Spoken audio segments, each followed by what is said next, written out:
Hello students, good morning. कैसे हो? Online class में आपका स्वागत है। देखिए, हम चैप्टर नंबर 6 पढ़ रहे हैं जिसका नाम है आवृतबीजी पादपों की शारीरिकी। और इस चैप्टर के अंदर हमने सबसे पहले पादप ऊतकों के, यानी इस चैप्टर का नाम तो है चैप्टर 6 आवृतबीजी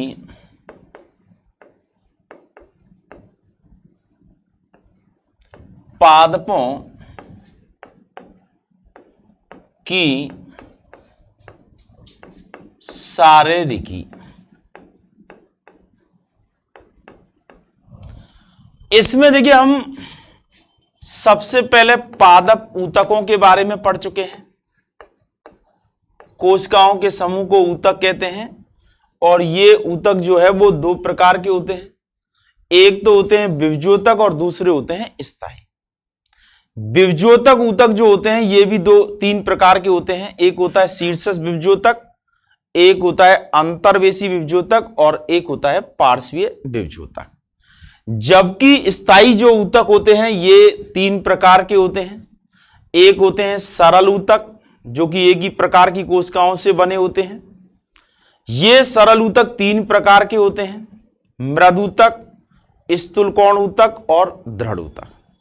जबकि दूसरे प्रकार के जो ऊतक होते हैं वो जटिल ऊतक होते हैं। ये एक से ज्यादा प्रकार की कोशिकाओं के द्वारा बने होते हैं। ये दो प्रकार के होते हैं, जाइलम और फ्लेम। जाइलम जल और खनिज लवणों का संवहन करने का काम करता है और फ्लेम ऊतक जो है खाद्य पदार्थों का संवहन करने का कार्य करता है। तीसरे प्रकार के ऊतक होते हैं विशिष्ट ऊतक जो कि विशेष भागों में, विशेष पादपों में पाए जाते हैं। और ये ऊतक होते हैं जैसे ग्रंथिल ऊतक है, रबड़ छीरी ऊतक है, इस तरह से होते हैं। दूसरा हमने इसमें पढ़ा पादप ऊतक तंत्र, प्लांट टिश्यू सिस्टम। पादपों में देखिए, ये जो विभिन्न प्रकार के जो ऊतक होते हैं ये आपस में किस प्रकार से व्यवस्थित होते हैं और आपस में मिलकर के तंत्र का निर्माण करते हैं, तो उसे हम पादप ऊतक तंत्र कहते हैं। ये पादप ऊतक तंत्र तीन प्रकार के होते हैं। एक होता है बाह्य त्वचीय ऊतक तंत्र जिसमें मुख्य रूप से बाह्य त्वचा होती है और बाह्य त्वचा से व्युत्पन्न संरचना के रूप में उपत्वचा है, इसके अलावा रंध्र है, रोम है, ये सारी चीजें होती हैं। दूसरा होता है भरण ऊतक तंत्र। इसमें क्या है कि संवहन ऊतक और बाह्य त्वचीय ऊतक तंत्र के अतिरिक्त जो भी सब संरचनाएं होती हैं वो भरण ऊतक के अंतर्गत इसमें आता है, जैसे बलकुट है, परिरंभ है, मज्जा है, इस तरह के ऊतक आते हैं। तीसरा होता है संवहन ऊतक। इसमें संवहन पूल जाइलम और फ्लोएम से बनी हुई संरचनाएं आती हैं। यह संवहन पूल भी तीन प्रकार का होता है। एक तो होते हैं आर्य संवहन पूल, एक होते हैं संयुक्त संवहन पूल और एक होते हैं तीसरे प्रकार के जिनको हम सकेंद्रीय संवहन पूल कहते हैं। तो इन दोनों चीजों के पढ़ने के बाद में हम पढ़ रहे हैं जड़, तना एवं पत्तियों की आंतरिक संरचना। जड़, तना एवं पत्तियों की आंतरिक संरचना। देखिए, जड़ जो है ये दो प्रकार की होती हैं। एक तो होती है द्विबीजपत्री और एक होती है एक बीजपत्री।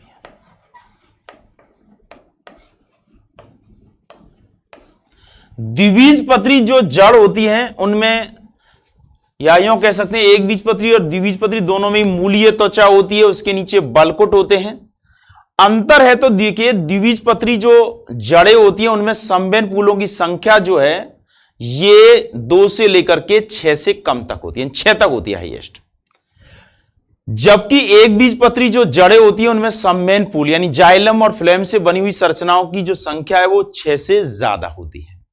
दूसरा अंतर यह है कि द्विबीजपत्री जो जड़ें होती हैं उनके अंदर मज्जा कम विकसित होती है और एक बीजपत्री जो जड़ें होती है उनमें मज्जा जो है वो ज्यादा विकसित होती है। इसके बाद देखिए तना भी दो प्रकार के होते हैं। एक होता है द्विबीजपत्री तना। ये द्विबीजपत्री तना जो होते हैं वो ज्यादा विकसित होते हैं। इनमें सबसे बाहर की जो परत होती है उसे बाह्य त्वचा कहते हैं और उससे स्तंभ रोम निकले हुए रहते हैं और उस पर औप त्वचा पाई जाती है। इस बाह्य त्वचा के नीचे हाइपोडर्मिस होती है जो कि स्थूलकोण ऊतकों से बनी हुई होती है। उसके नीचे सामान्य बलकुट होते हैं और फिर तीसरी परत जो है वो एंडोडर्मिस होती है। तो ये बलकुट क्षेत्र 3 भागों में बटा होता है। इसके अलावा इसमें जो सम्मेन पूल होते हैं वो एक वलय के रूप में व्यवस्थित होते हैं और सम्मेन पूलों में सबसे बाहर की तरफ तो होता है एक तरह से फरीरम, उसके नीचे होती है फ्लेम और फिर होता है एधा और उसके बाद है जाइलम। तो ये संयुक्त सम्मेन पूल होते हैं और ये एक वलय के रूप में व्यवस्थित होते हैं और इसका जो मध्य भाग है वो मज्जा कहलाता है। एक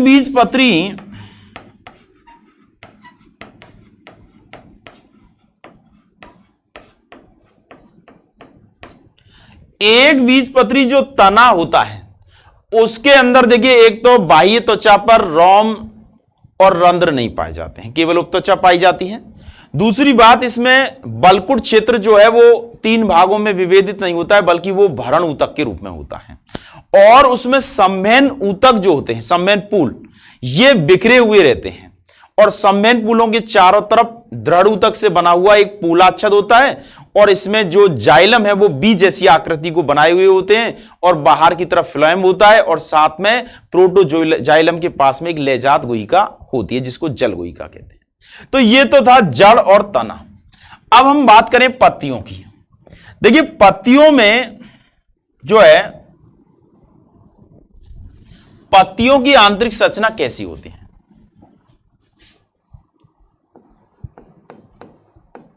पत्तियों की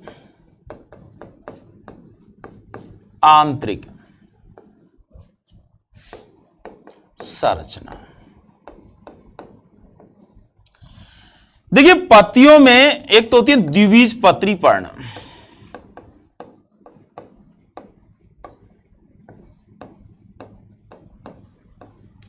ये जो द्विबीजपत्री पादपों की जो पत्तियां होती हैं उन पत्तियों की एक विशेषता होती है कि इसमें पृष्ठ सतह और अधर सतह यानी डॉर्सल और वेंट्रल दोनों सतह या लेयरों में संरचनात्मक भिन्नता होती है। इसलिए द्विबीजपत्री जो पर्ण होते हैं इनको कहा जाता है पृष्ठाधारी पर्ण।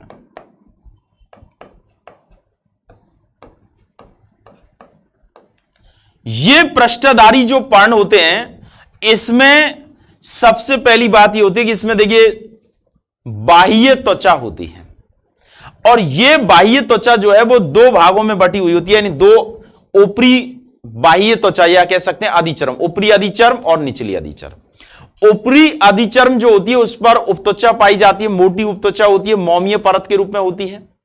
इसके अलावा इस पर रंध्र नहीं पाए जाते हैं या बहुत ही कम होते हैं। जबकि निचली अधिचर्म जो होती है उस पर रंध्र पाए जाते हैं जिनको पर्णरंध्र कहते हैं। इसके अलावा ऊपरी अधिचर्म के पास में जो या कह सकते हैं ऊपरी और निचली अधिचर्म के बीच का जो भाग होता है वो पर्ण मध्योतक कहलाता है और उस पर्ण मध्योतक वाला जो भाग है उसमें 2 प्रकार के ऊतक क्षेत्र पाए जाते हैं। एक तो होते हैं खंभ ऊतक तंत्र क्षेत्र और दूसरे होते हैं स्पंजी ऊतक। साथ में इसके अंदर सम्मेन ऊतक होते हैं जो कि मृदूतकीय पूलाच्छद के द्वारा घिरे हुए रहते हैं और इसमें नीचे की तरफ फ्लेम होती है और ऊपर की तरफ जाइलम होती है। तो इस तरह की ये पत्तियां होती हैं जिनको हम कहते हैं पृष्ठाधारी पर्ण।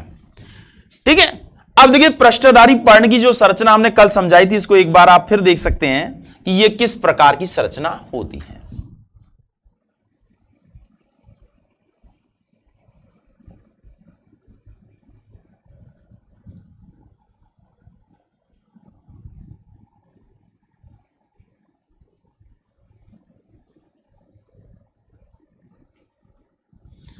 ये पृष्ठधारी पर्ण है। आप इसे पहले पढ़ चुके हैं, एक बार फिर समझिए तो आप आसानी से संरचना होगी। देखिए सबसे ऊपर की तरफ क्यूटिकल होती है, इस क्यूटिकल को उपत्वचा कहते हैं। और इस उपत्वचा यानी ये उपत्वचा कहां होती है? अपर एपिडर्मिस यानी ऊपरी अधिचर्म पर होती है। तो ये तो है ऊपरी अधिचर्म, और ये जो नीचे की तरफ हरे रंग की संरचना दिख रही है, देखिए ये ऊपरी अधिचर्म है और ये नीचे की तरफ दिख रही है, ये निचली अधिचर्म है। एज ए अपर एपिडर्मिस और नीचे की तरफ है लोअर एपिडर्मिस। अब देखिए इसमें यहां आप देखिए कि ऊपरी अधिचर्म में रंध्र नहीं है, स्टोमेटा नहीं है, यहां स्टोमेटा पाए जाते हैं। दूसरी बात देखिए यहां ऊपरी अधिचर्म के नीचे की तरफ यहां पेलिसिड पेरेनकाइमा, इसको हिंदी में कहते हैं खंभ मृद ऊतक। तो खंभ मृद ऊतक पाए जाते हैं जो कि इस तरह से लंबे ज्यादा होते हैं, चौड़े कम होते हैं, और इनके अंदर हरित लवक पाया जाता है। साथ में इसके नीचे की तरफ देखेंगे आप तो इसमें स्पंजी पेरेनकाइमा यानी स्पंजी मृदूतक होते हैं, जो कि बड़े बड़े अंतराकोशीय अवकाशों से युक्त होते हैं। अब इसमें देखिए संवहन पूल देखिए, तो ये लाल रंग की चारों तरफ की जो सतह या परत दिखाई दे रही है, इसको कहते हैं पूल आच्छद, as a bundle sheath, bundle sheath कहते हैं। अब इसमें आप देखिएगा कि यहां नीचे की तरफ तो ये फ्लोएम ऊतक है, फ्लोएम, और ऊपर की तरफ ये जाइलम है। जाइलम में देखिए मेटाजाइलम केंद्र की ओर है और प्रोटोजाइलम जो है वो पर्दी की ओर होता है। तो इस प्रकार की संरचना होती है किसकी? पृष्ठधारी पर्ण की, जिसको हम कह सकते हैं द्विबीजपत्री पर्ण। ये द्विबीजपत्री जो पादप होते हैं उनके अंदर इस प्रकार की पत्ती जो है वो पाई जाती है। ठीक है, आज हम बता रहे हैं एक बीजपत्री पत्तियां कैसी होती हैं।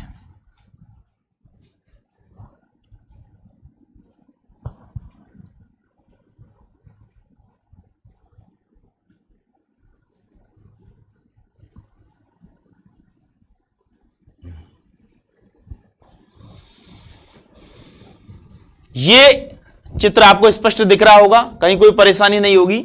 ये एक बीजपत्री पर्ण की संरचना है। ऐसे एक बीजपत्री पादपों में पत्ती इस तरह की दिखाई देती है।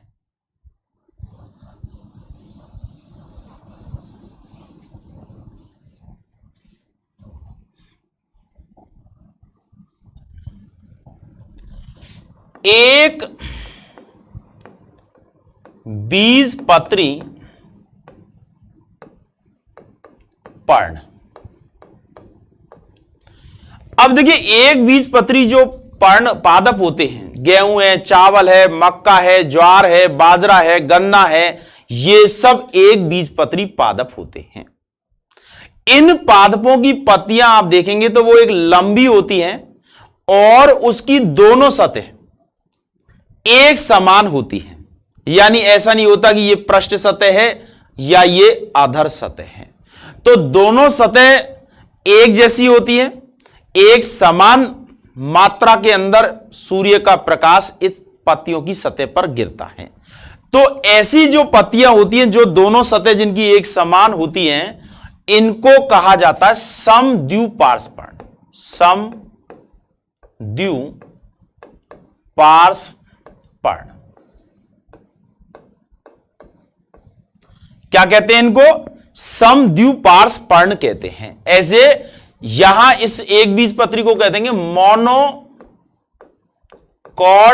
लीफ, और इसी का दूसरा नाम क्या हो गया है? समद्विपार्श्व पर्ण। इनको कहेंगे जो है आइसो बिलेटरल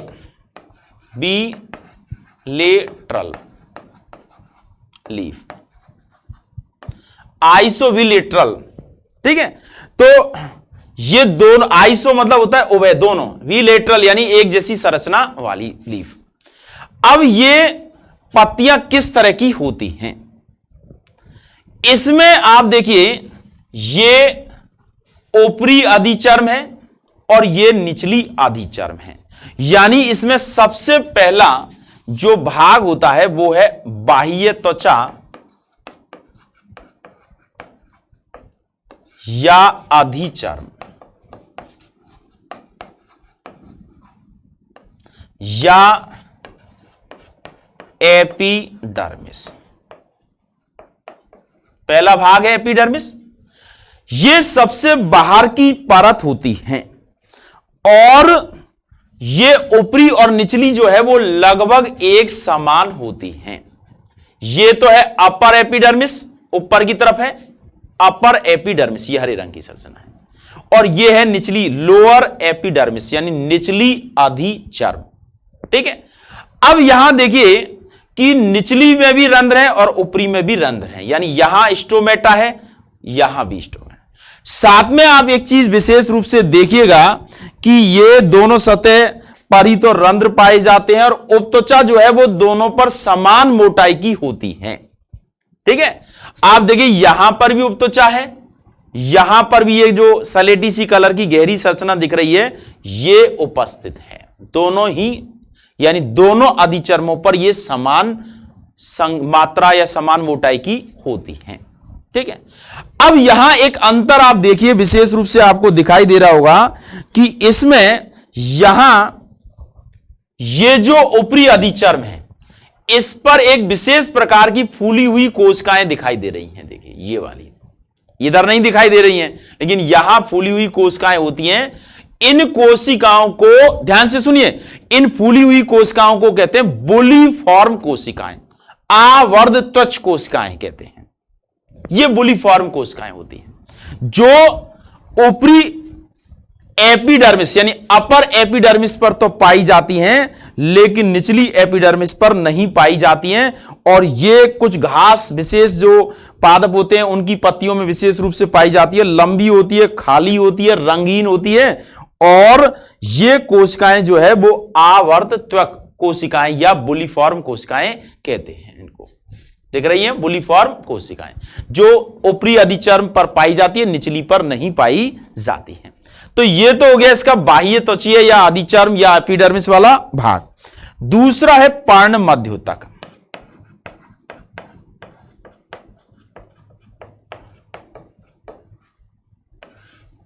अब देखिए पर्ण मध्योतक जो भाग है, यहां द्विबीजपत्री पादपों की पत्ती यानी जो इससे पहले हमने पढ़ी है जिसे हम कह सकते हैं पृष्ठधारी पर्ण, उसमें तो ये पर्ण मध्योतक भाग जो है दो प्रकार के ऊतकों के रूप में बटा होता है। एक तो होता है खंभ ऊतक और दूसरा होता है स्पंजी ऊतक। यहां ये एक जैसा होता है। देखिए ये यहां से लेकर के यहां तक का जो भाग है वो मीजोफिल कहलाता है, पर्ण मध्योतक कहलाता है। और इसमें सभी ऊतक एक जैसे हैं। देखिए एक जैसे ऊतक हैं, अर्थात ये दो क्षेत्रों के रूप में बटा हुआ नहीं होता है। ठीक है, अर्थात ऊपरी और निचली आदिचर्म के मध्य में पर्ण मध्योतक पाया जाता है जो कि स्पंजी मृदूतकों के द्वारा बना हुआ होता है। इन कोशिकाओं के अंदर हरित लवक प्रचुर मात्रा में, देखिए डॉट डॉट डॉट बनी हुई है, हरित लवक जो है वो बहुत अधिक मात्रा में पाया जाता है। इसीलिए ये जो पत्ती है वो गहरे हरे रंग की जो है वो दिखाई देती है। इनके बीच में अंतराकोश के अवकाश भी पाया जाता है। देखिए बीच बीच में गैप लग रहा है तो ये क्या होता है, अंतराकोश के अवकाश इसके अंदर उपस्थित होता है।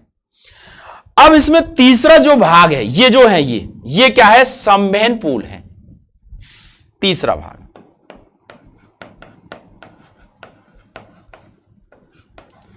संवहन पूल यानी वेस्कुलर बंडल। यहां आप देखिए संवहन पूल जो है, ये संवहन पूल भी है, ये तो नया संवहन पूल है, ये पूर्ण रूप से परिपक्व संवहन पूल है जिसे हम वेस्कुलर बंडल कहते हैं।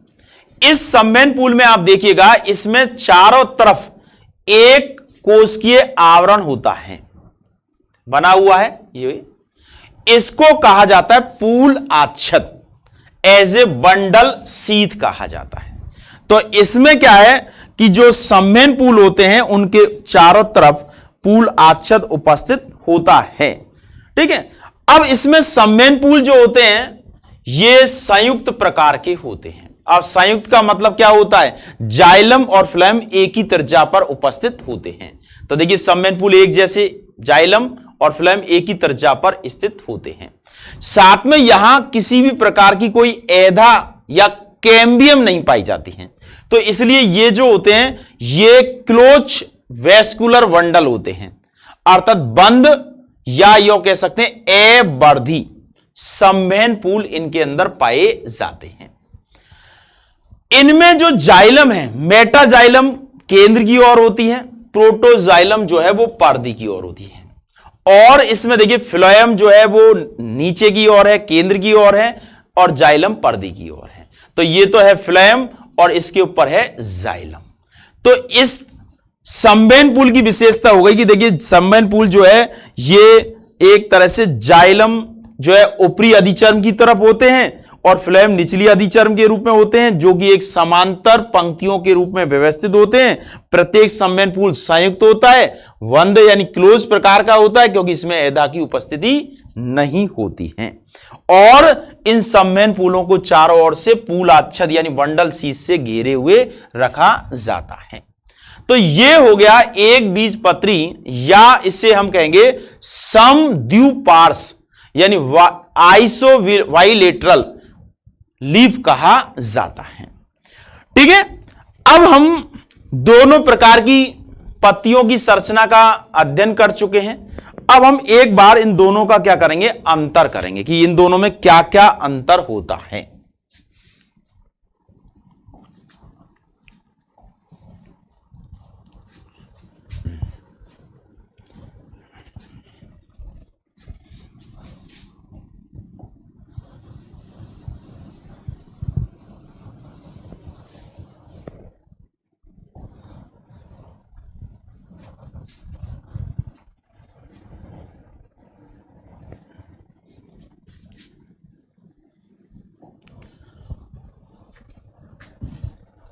देखिए दोनों की संरचना आपके सामने रखी जाएगी और फिर उसमें आपको क्या करना है, अंतर करना है।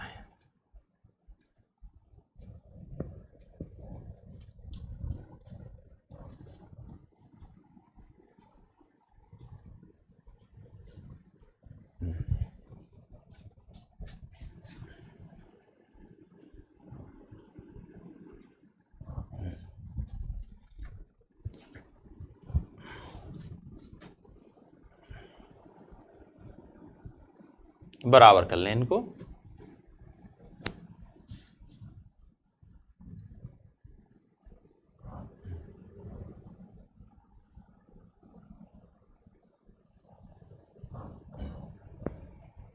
अब देखिए यहां देखिए transverse section of dicot leaf अर्थात द्विबीजपत्री पर्ण की अनप्रस्थ काट है, और यहां पर देखिए transverse section of monocot leaf यानी एक बीजपत्री पर्ण की आंतरिक संरचना है।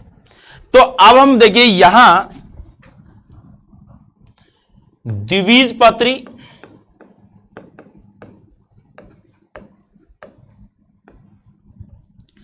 एवं एक बीजपत्री पर्ण की आंतरिक संरचना में अंतर, ये तो है डाइकॉट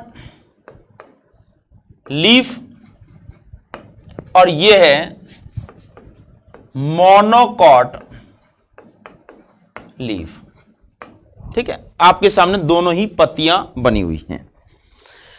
अब देखिए इस द्विबीजपत्री पर्ण को इसे तो कहा जाता है पृष्ठाधारी पर्ण, पृष्ठाधारी पर्ण कहते हैं, और इसे कहा जाता है समद्विपार्श्व पर्ण कहते हैं। ठीक है, सबसे पहला अंतर तो यही हो गया कि इसमें पृष्ठ सतह और अधर सतह समान नहीं होती है और इसमें दोनों ही सतह जो है वो एक जैसी होती हैं। दूसरा है, इनमें जो है ये जो द्विबीजपत्री है, इनमें रंध्र जो है स्ट्रोमेटा है, ये केवल निचली सतह पर उपस्थित है द्विबीजपत्री में, और यहां देखिए ये रंध्र जो है ये ऊपरी अधिचर्म पर भी है, अपर एपिडर्मिस पर भी है और लोअर एपिडर्मिस पर भी है। तो ये आपको अंतर दिख रहा है कि यहां ये रंध्र जो है वो केवल लोअर एपिडर्मिस पर होता है पृष्ठधारी पर्ण में, निचली अधिचर्म पर होता है, और यहां रंध्र जो है वो दोनों ही अधिचर्म यानी एपिडर्मिस पर होता है। ठीक है, यह अंतर आ गया। तीसरा अंतर देखिए कि इसमें जो पर्ण मध्योतक है, यहां से लेकर के यहां तक का ये जो भाग है, इसमें दो प्रकार के ऊतक हैं। एक तो है ये यहां से यहां तक का, जिसको हम कह सकते हैं खंभ मृदूतक यानी पहली साइड पेरेनकाइमा, और दूसरा जो है वो है स्पंजी पेरेनकाइमा यानी स्पंजी मृदूतक। जबकि यहां देखिए यहां एक ही तरह के हैं, ये वाले दो तरह के नहीं हैं। तो इस तरह से जो डाइकॉट लीफ है द्विबीजपत्री जो पत्ती है, इसमें पर्ण मध्योतक दो भागों में बटा होता है और इसमें केवल एक ही भाग में उपस्थित होता है, अर्थात स्पंजी मृदूतक में जो है वो ये उपस्थित होता है। इसमें देखिए सम्मेन पूल जो होते हैं, उन सम्मेन पूलों के चारों तरफ ये जो स्तर उपस्थित होता है, जिसे हम बंडल शीथ कहते हैं, ये मृदूतक के द्वारा बना होता है, और यहां इसमें देखिए ये दृढ़ूतक के द्वारा बना हुआ होता है। तो ये भी एक अपने आप में दोनों में क्या है, अंतर है। इसके अलावा देखिए यहां इस पृष्ठधारी पर्ण में किसी भी प्रकार की कोई बुलीफॉर्म सेल्स नहीं होती है, बुलीफॉर्म कोशिकाएं नहीं होती हैं, और यहां देखिए ये विशेष प्रकार की कोशिकाएं होती हैं जिनको हम बुलीफॉर्म कोशिकाएं कहते हैं। तो ये बुलीफॉर्म कोशिकाएं द्विबीजपत्री में तो नहीं होती हैं, लेकिन एक बीजपत्री में ये जो है वो पाई जाती हैं। इसके अलावा देखिए इसमें कहीं पर भी, इसमें देखिए ऐधा की उपस्थिति कभी हो जाती है और ये द्वितीयक वृद्धि भी करती है, लेकिन उन एक बीजपत्री में ऐधा की उपस्थिति जो है वो कभी भी नहीं होती है। तो ये एक तरह से दोनों के बीच में अंतर आपको चित्र में ही दिखाई दे रहा है। और इसका अगर उदाहरण देखें तो जैसे सरसों है, मूली है, आम है, अमरूद है, सूरजमुखी है, चना है, उनकी पत्ती को आप देखेंगे तो इस तरह की दिखाई देगी। और अगर ये जो है गेहूं है, चावल है, मक्का है, बाजरा है, तो उनकी पत्ती जो है वो इस तरह की दिखाई देगी। तो इस तरह से हमने देखिए अंतर कर लिया है कि द्विबीजपत्री और एक बीजपत्री पर्ण में क्या अंतर होता है। ठीक है, अब हम आज का होमवर्क देंगे। तो इस तरह से पर्ण की संरचना कंप्लीट हो गई है और ये चैप्टर का तीसरा भाग पूरा हो गया है। अब चौथा जो भाग है वो है द्वितीयक वृद्धि, सेकेंडरी ग्रोथ। ठीक है, तो अब आप होमवर्क नोट कर लेंगे।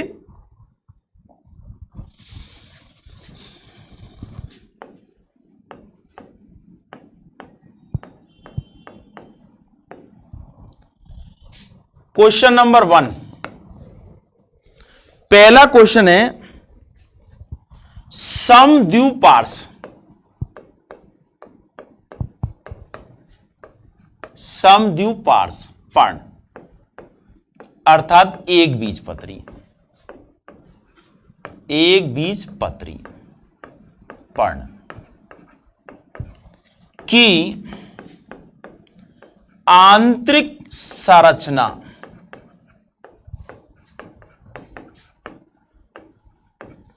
के विभिन्न भागों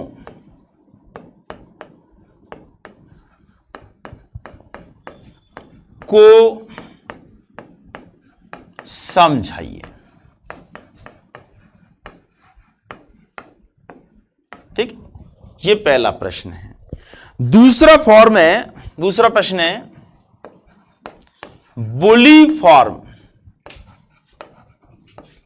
वोलिफॉर्म कोशिकाएं कहां पर स्थित होती है। कोलिफॉर्म कोशिकाएं कहां पर स्थित होती हैं। तीसरा है समद्विपार्श्व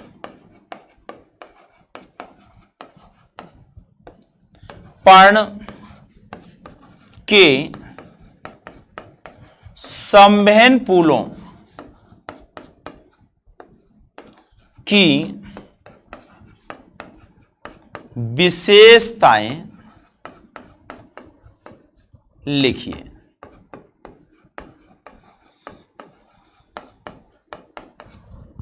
और चौथा प्रश्न है द्विबीजपत्री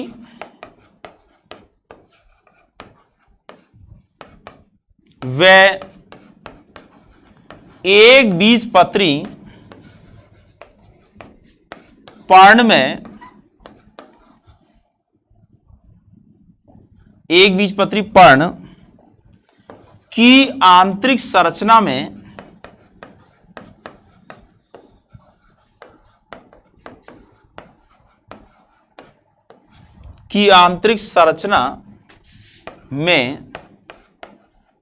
अंतर लिखिए। ठीक है, तो इस तरह से 4 प्रश्न हमने आपको दिए हैं।